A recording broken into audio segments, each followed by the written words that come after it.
Indonesia, negeri kepulauan yang memukau dengan keindahan alamnya. Dari puncak-puncak gunung yang menjulang, hutan tropis yang lebat, hingga lautan biru yang membentang luas. Keanekaragaman hayati dan budaya berpadu harmonis di setiap sudut Nusantara.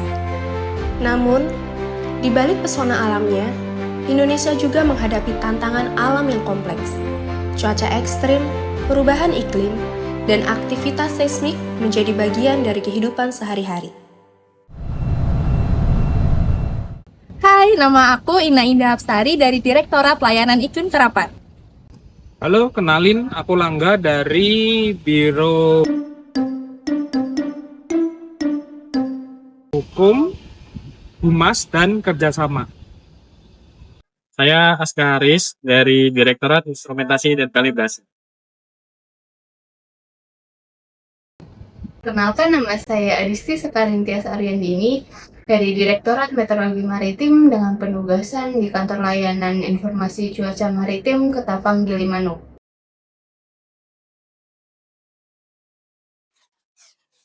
Perkenalkan, nama saya Ananta Alfalatarian, asal dari Tangerang Selatan, dari Unit Kerja Direktorat Perubahan Iklim, dan penugasan di Stasiun Klimatologi Kelas 2 Banten.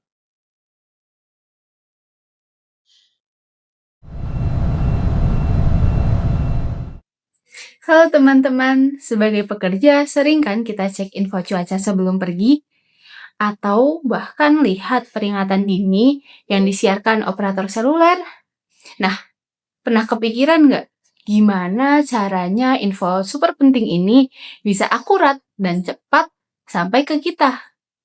Yuk kita bongkar rahasianya. Jadi gini, bayangin Indonesia dari ujung barat sampai timur. Di banyak titik itu, ada alat-alat yang super canggih yang lagi mantau, seperti memantau langit, angin, awan, sampai pergerakan tanah. Nah, itulah yang kita sebut sebagai stasiun pengamatan. Mereka ini kerjanya beda-beda. Ada yang mantau cuaca, ada juga yang rajin ngumpulin data iklim, ada juga yang paling sensitif sama getaran bumi. Semua stasiun ini saling terhubung kayak satu ekosistem data raksasa. Dan siapa yang memanage ini semua? Ya, betul, yaitu BMKG. BMKG ini ibarat pusat syarafnya. Semua info dikumpulin, diolah, lalu dikirim jadi peringatan dini, perakiran cuaca, atau informasi gempa yang sering banget kita lihat di TV, HP, bahkan chat grup keluarga. Dan jadi matanya BMKG itu nggak bisa asal pasang loh, semua harus dipikirin matang-matang biar datanya nggak ngaco. Berdasarkan Undang-Undang Nomor 31 Tahun 2009, Pasal 15 Ayat 1, pembentukan sistem ada 5 kriterianya. Yang pertama tentu aja soal jenis pengamatannya. Ada yang memantau cuaca, itu stasiun meteorologi, ada yang fokus ke iklim, itu stasiun klimatologi, ada yang mengamati getaran tanah sampai tsunami, itu stasiun geofisika. Kedua, soal cakupan wilayah. Semakin luas daerah yang dicakup, semakin penting stasiunnya.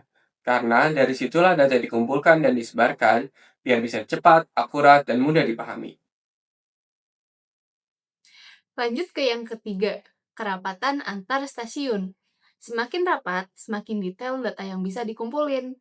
Makanya BMKG dan Pemda harus kerja bareng soal lokasi. Yang keempat, tata letak stasiun. Nggak boleh asal naruh. Alatnya harus layak operasi, metodenya standar, dan lokasinya bebas dari gangguan, baik dari gedung, pepohonan, atau sinyal. Terakhir, yang nggak kalah penting, sarana komunikasi. Karena buat ngirim data dari pelosok ke pusat, kita butuh koneksi yang cepat dan stabil serta bebas gangguan. Semua ini disusun buat satu tujuan, biar informasi yang kita terima soal cuaca, iklim, dan gempa nggak cuma cepat, tetapi juga tepat dan terpercaya. Di lapangan, alat-alat ini tuh nyawa kami. Kondisinya harus selalu prima, 100% siap tempur. Makanya, wajib selalu diservis dan dikalibrasi rutin. Nekat pakai alat yang rusak, itu bahaya. Resikonya gede banget. Tahu nggak kalau stasiun pengamatan cuaca itu nggak cuma dibuat sama BMKG doang, tetapi juga dibuat oleh pihak luar. Nah, kalau mau jadi bagian dari sistem jaringan pengamatan resmi dari BMKG, ada aturan yang harus dipenuhi nih.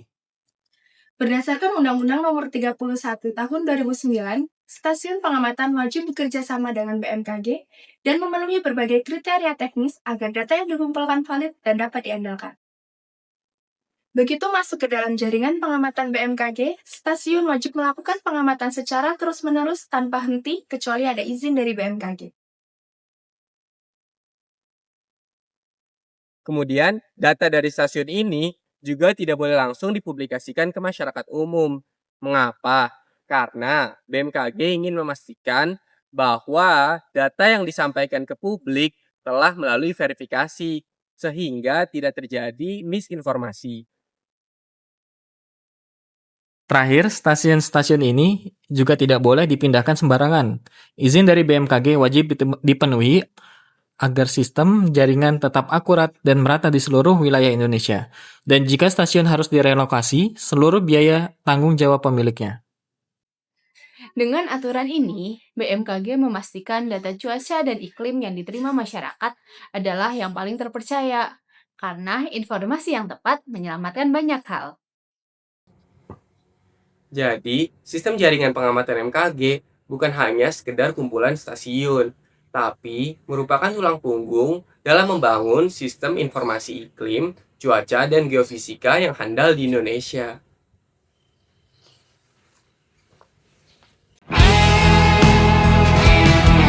Jaringan pengamatan BMKG bukan sekedar alat, tapi nyawa dan informasi yang kita butuhkan. Tanpa data tidak ada prediksi.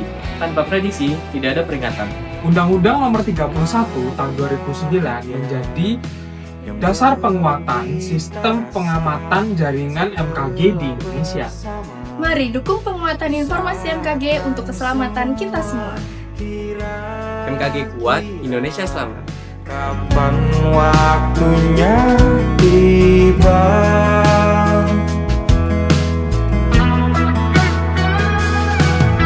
Segala upaya, apapun kita coba, dan tak pernah lelah, ku serahkan padanya Sang Pencipta. Dengarlah doa kita berdua. Jika tidak hari ini, mungkin minggu depan. Jika tidak minggu ini, mungkin bulan depan. Jika tidak bulan ini, mungkin tahun depan. Segala harapan kan datang yang kita impikan. Janganlah menyerah dulu, waktu masih panjang. Ingat doa kita selalu dan tak pernah usang. Kita usahakan lagi sayang, yakin waktunya akan datang.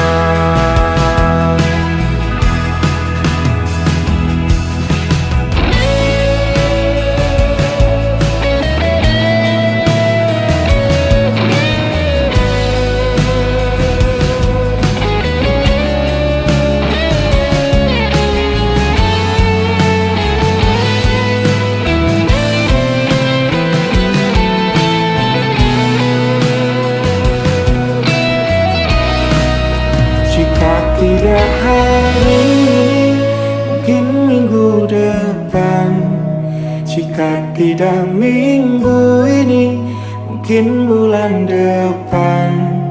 Jika tidak bulan ini, mungkin tahun depan. Segala harapan kan datang yang kita impikan. Janganlah menyerah dulu, waktu masih panjang. Ingat doa kita selalu yang tak pernah usang. Kita usahakan lagi sayang. Kita usahakan lagi sayang. Yakin waktunya kan datang. Kita usahakan usahakan lagi sayang, yakin waktunya kan datang.